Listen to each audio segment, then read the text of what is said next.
한평생 중노릇 하면서 내가 금생에 태어나지 않은 셈 치고 살아라.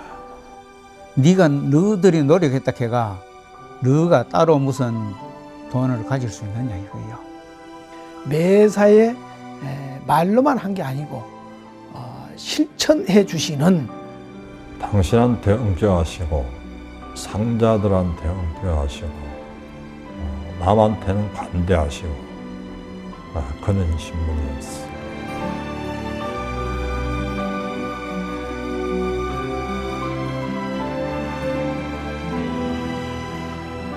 수행자가 되려면 세상에 태어나지 않은 셈 치고 살아야 한다고 하시면서 위법망고의 정신으로 치열하게 수행 정진하신 스님.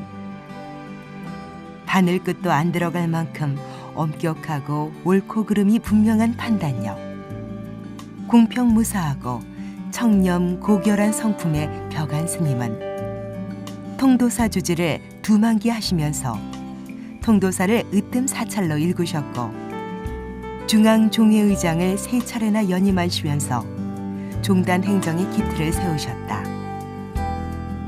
개인적으로는 봄바람같이 부드러우셨지만 공적으로는 서리발처럼 엄격하셨던 스님의 일거수일투족은 그대로 수행자의 거울이었다.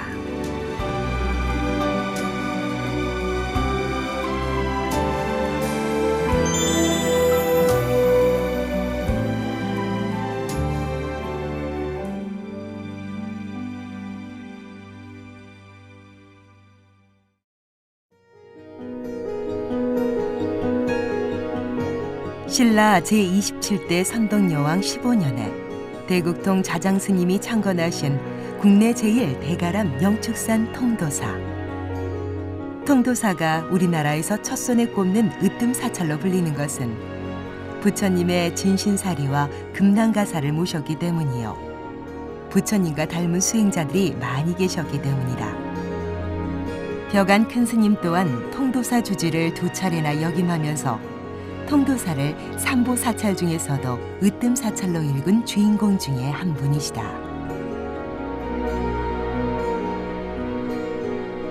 청백가풍을 그대로 지니고 계셨던 스님이라 이렇게 생각이 됩니다. 우리 스님은 출가 전에 유가 글 공부를 꽤 오래 하신 분입니다. 옛날 서당에 훈장도 잠시 하셨다는 걸로 알고 있고, 그래서 유교의 예의범절 같은 것을 깊이 몸에 익히신 분이었고, 그리고 이제 공사가 분명하셨어요. 스님으로서 볼 때는 어떤 수행 정신에 조금도 하자를 찾아볼 수 없을 정도로 본립이 도생이란 말이 있어요. 근본이 있어야 도가 생긴다. 그래서 이 말씀을 자주 하면서 승려는 중의 근본 정신이 확실해야 된다. 이걸 항상 강조하시더라고요. 중의 근본 정신. 중의 근본 정신이 뭐냐? 우리가 물론 불교를 개정의 사목으로 설명합니다만은 내가 출가 수행자다, 중이다 하는 자기 자신에 대한 자각심을 항상 일깨고 있어야 된다, 이런 뜻인가 봐요. 그래서 이제 항상 왜 출가했나 이 생각을 스스로 항상 되새긴다 할까, 이러면서 자기 공부를 소홀히 하지 말아야 된다. 일미천근이다. 일미천근. 쌀한 톨의 무게가 천근이다, 이런 말씀을 하셨고, 내가 행자 때에 후원에서 경도소임을 사실 때 하루는 지나가시다가 하수구를 짝지로 이렇게 저으시더니 밥 알하고 콩나물 줄기가 좀 나왔어요. 그것을 다 건지시라 해가지고 저녁 공양 시간대에 큰 방으로 들리신 거예요. 그러면서 본인 먼저 국자로 그걸 뜨셔가지고 쭉 돌아가면서 다 나누어서 것을 드신 거예요. 그것을 보는 순간에 평상시 하신 말씀, 일미천근이라 하신 말씀이 그냥 말씀으로 하신 게 아니고 실참으로 이렇게 보여주시는 그 모습을 봤을 때 좀 죄송한 표현이지만 소름 끼치는, 뒷머리가 뾰족해지는 그런 그 설발 같은 가르침을 느낄 수가 있었습니다. 늘 철저한 실천을 강조하셨던 벽안 스님. 공부에 게으른 스님에겐 시주밥값 내놔라, 중노릇 제대로 못할 거면 나가라고 호통치시던 스님. 자신의 일에 충실하고 원칙을 지키며 수행자로서 올바른 자세를 견지할 때 종단은 저절로 중흥된다고 역설하시던 스님은 그 자체로 모든 이의 귀감이셨다. 우리 종단의 3대 사업, 그 역경사업, 포교사업, 토제 양사업, 그것도 이제 스님 그때 힘이 다 크고, 또 이제 뭐 기타 각 사찰을 서는 이런 관계도 노장님이 이제 그런 힘이 그때 많은 종단에서 많은 역할을 했어요. 불교의 앞날이 성가 교육에 달려 있다. 그래서 당신이 얼마만큼 진지한 그런 그 교육 문제에 관심을 가지셨나 하면은, 예를 들면 중앙 성가대학이 초창기 설립할 무렵에 당신이 그 용돈을 몰래 보내시기도 하고, 그리고 광은의 통도사는 일찍이 공부를 잘할 수 있도록 시험을 쳐가지고 상금을 주었습니다. 우리 스님이 그걸 그렇게 시행하라 제안을 하셨어요. 해방 이후에 우리나라의 5대 스피치 안에 들어간 사람들이 통도사 출신들이 많았어요. 예, 그 정도로 통도사에서는 인재 양성을, 도제 양성을 위해서 많이 노력을 하셨습니다. 불교 발전을 위해서는 사람을 양성하는 것이 무엇보다 중요한 일이라고 강조하신 벽안 스님. 스님은 교육이 종단 역점 사업의 주춧돌이며 출발점임을 일깨워 주셨다. 뭐 40여 명의 학인이 있으면 밤마다 매달 시험을 쳐요. 시험을 쳐가 이걸 공양 끝에 시험 점수를 전부 발표를 합니다. 그래가지고 가령 100점 보통 학교식으로 100점 만점이고 뭐 참 60점 뭐 50점 40점 몇몇 학인들 점수 발표할 때 점수가 낮으면은 공양 끝에 시집밥 먹고 그렇게 공부해야 되겠느냐요. 그렇게 점수가 나쁜 학인들은 왜 그리 점수가 나쁘느냐, 밥값 내놔라, 이런 말을 바로 해요, 대중 앞에서. 또 워낙 엄격하셨기 때문에 도량에서 저쪽에서 스님이 지팡이 짚고 이렇게 걸어오시면은 학인 스님들이 스님의 모습만 보이면 다 이렇게 이 구멍 저 구멍으로 다 도망가 버렸어요. 그렇게 해서 조금 너무 우리가 공부하는 학인 입장에서는 호랑이 같은 노스님으로 이렇게 비추기도 한때가 있었습니다. 우리가 통도사 그 요즘은 주차장인데 본래 옛날에 그건 축구장이거든요. 밑에 우리 맨날 산불 나면 쫓아가 끄고 해야 되는데 앉아 있으면 됩니까? 농사 다 짓고 그럴 때는. 그래가 이제 그런데 아이고 우리 스님들 축구문에 그러면 이제 그러면 이제 오라스님하고 우리 스님하고 어디 갔을 때 가시고 나면은 그 축구하는 거예요. 축구하는데 이제 보조로 2명을 써요. 한 사람은 저 신평 입구에 써오고, 한 사람은 중간에 써오고, 한 사람도 그 밑에 다 돼가는데, 그러니까 3명 써오지. 3명 보조 써놓고, 그리고 우리 축구하는 거예요. 그리고 오신다 하면, 이제, 그다 가지고 캡을 올라가, 모욕도 하고, 도망가는 거가 그래요. 기본에 충실하고 수행자로서 자세를 올바르게 가지는 것. 스님은 이를 법도라 표현했다. 스님이 말하는 법도는 일상생활 속에서 지켜야 할 규범이라 할 수 있다.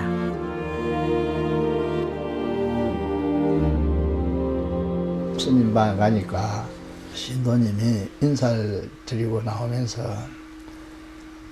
봉투를 하나 내밀어요. 그게 그때 돈으로 한 1,000원 내지 2,000원 들었나 봐요. 그 스님 이거 혹시 필요하실 때 용채 쓰십시오 이렇게 이제 드리더라고요. 우리 은사 스님한테.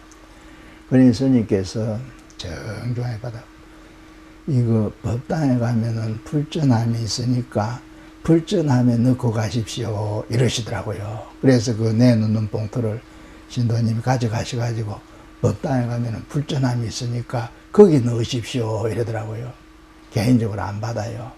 이런 걸 봤습니다. 정말 청렴결백하고 아주 참 무사공평해요.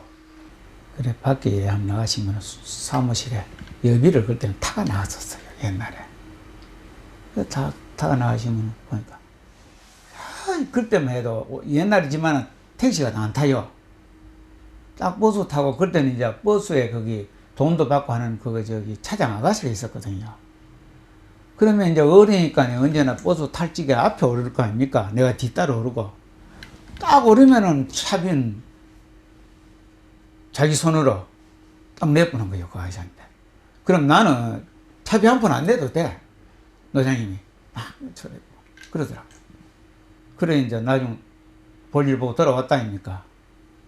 돌아오면은 이제 몇 푼 남지요. 안 그렇습니까? 타 가시니까 뭐 위에 쓰다 보면 어떤 데는 모자랄 때도 있지만 또 남을 때도 있단 말입니다. 동전하고 몇 푼이 남아도 언제나 동전 몇 푼이라도 남았으면은 딱 갖다 대 사무실에. 절대 남으면 그거 안 가져요. 그때 동대 이사장 하실 때 이사장 스님 차가 한 대 있었습니다. 차가 있었는데 내가 살림을 사다가 내가 그때 살림을 사고 있었어요. 그런데 시장을 가야 되는데 약사사에서 김포시장까지 가려면 굉장히 멀어요.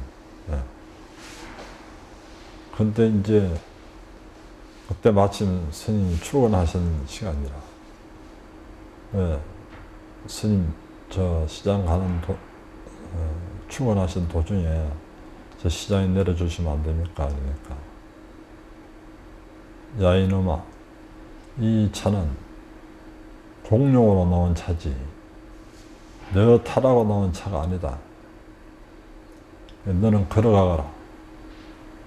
그 정도로 공사분명하셨어요. 엄격한 공사 분별로 종단의 기틀을 다지신 벽안 스님. 당신 앞으로 일체 재산을 만들지 않으셨지만 어려운 사람들에게는 남몰래 보시하셨고 세속의 어머니와 은사이신 경봉 스님에 대한 효심이 지극한 누구보다 따뜻한 마음을 지녔던 어른이셨다. 개적으로 이렇게 대할 때나 참으로 그거 따뜻한 면이요. 어디 뭐 어떤 소문이 들어왔다. 자기가 어디 필요해서 이렇게 그졌다가 그건 나중 항인들에게 다 내주고 다. 그건 자기 상자락해가 특별히 챙겨주는 거 없어요. 그 공적으로 다 내주고 그래. 예. 그래서 자기 나중 가시더라도 아무것도 남는 게 없었어요. 옷하고 책하고 병풍하고 그건 사정에 들랐고 개인이 이렇게 지내시다가 뭐 남은 게 있다면은 내가 가진 건 이거 하나뿐이에요. 이거 남아는 사람 이거 굴리를 보는데 이거 필요하잖아요. 이거요. 내가 노장님한테 받은 걸 해봐야 받은 것도 아니지. 노장님이 계시다가 나중에 안 계시니까 결국은 내가 이거 누가 가지고 간 사람도 없고 이거 하나뿐이에요. 결제 때 고양주와 갱두, 국 끓이는 소임이 갱두예요. 밥 짓는 소임이 고양주라 이러는데 고양주와 갱두가 한철 잘 이렇게 정성껏 살고 나면은 꼭 해제날 큰 방으로 불러가지고 그 네이 같은 거 속옷을 한 벌씩 주시면서 한철 수고했노라 이렇게 칭찬해 주셨습니다. 우리 노스님, 경봉스님하고 우리 은사스님, 백자안자 스님 나이가 9살 차이예요. 그런데 만년에 노스님께서 건강함에 계실 때 조금 건강이 안 좋으셨어요. 크게 뭐 안 좋은 건 아니었는데 그때 이 큰절에서 건강까지 어떠하신가 그 문안을 드리러 올라옵니다. 8선의 상자가 9선의 은사에게 지극기성으로 걸어와요. 중요한 것은 본인이 나이가 드셨기 때문에 70질 앉으셔가지고 가시면서 지팡이를 짚고 가시는 거죠. 그런데 그 지팡이를 그 극락암 그 누각 앞에다 딱 세워두고 그때부터서는 허리를 쭉 펴시고 당당하게 이렇게 걸어서 이렇게 가셔가지고 스님 제가 왔습니다 하고 가서 문화 인사를 올리고 이렇게 또 내려올 때 이렇게 지팡이 또 짚고 또 안 보는 데서 짚고 내려오시고 8선의 상자가 9선의 은사에게 바치는 그 호심이랄까 이게 지극함이 느껴지더라고요. 그래서 몸소 애를 실천하신 분이에요. 뭐 꼭 스승에게만 아니라 수화 사람에게도 항상 애로서 사람을 대하여. 낯선 스님들이 이렇게 오면은 그 웬만한 그 연배 차이가 많이 나는 스님들이라도 꼭 말씀을 올리시더라고요. 말 놓지 않고. 요새는 강주라 합니다만 그때 강주란 말을 안 쓰고 강사를 했는데 가서 이제 경을 이렇게 설해야 돼요. 스님들도 이제 참석해 있고 신도들이 참석해 있는.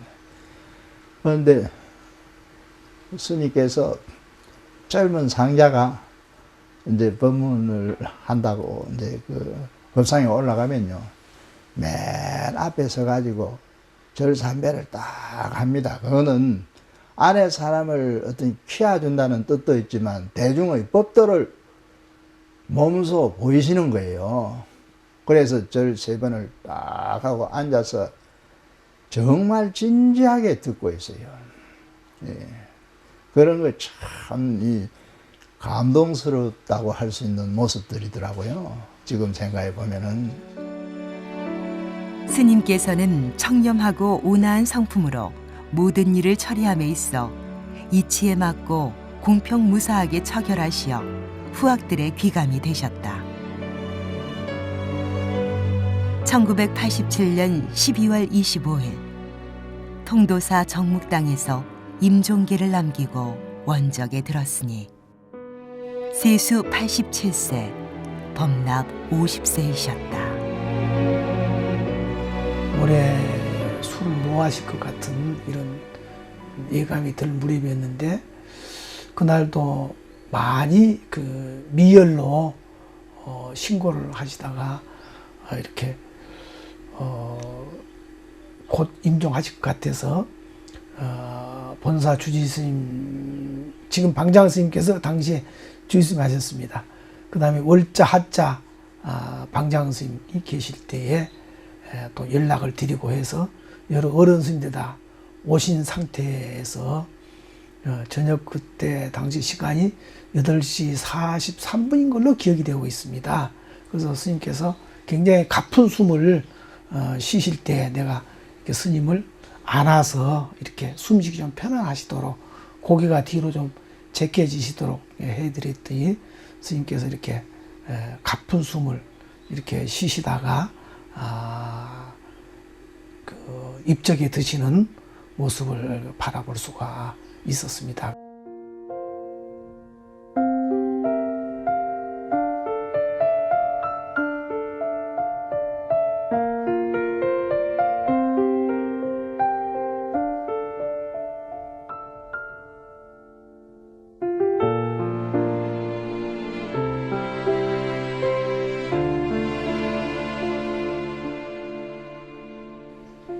참 동짓달이 되면은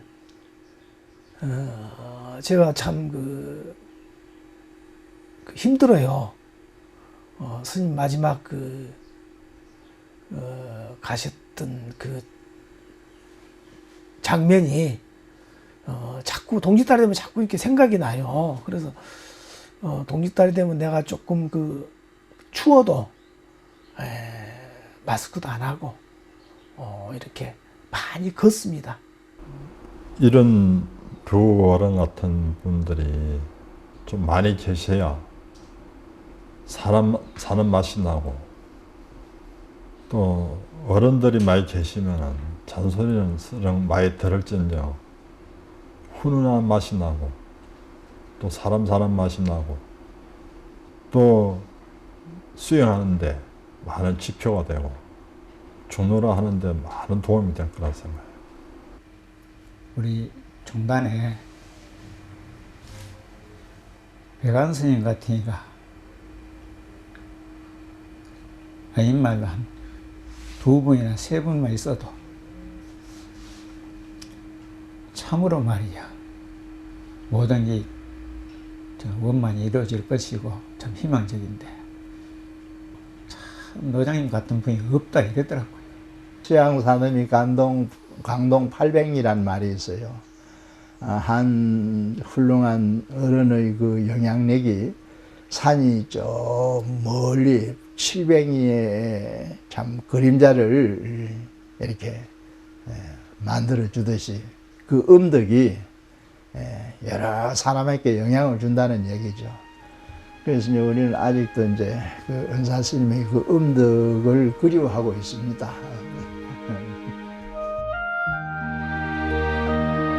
치열하게 수행하시고 사람을 소중히 여기며 스스로 겸손하고 하심하며 무소유를 실천하신 분. 청렴하고 솔직하면서도 대중 앞에 나서는 것을 꺼려하셨던 스님.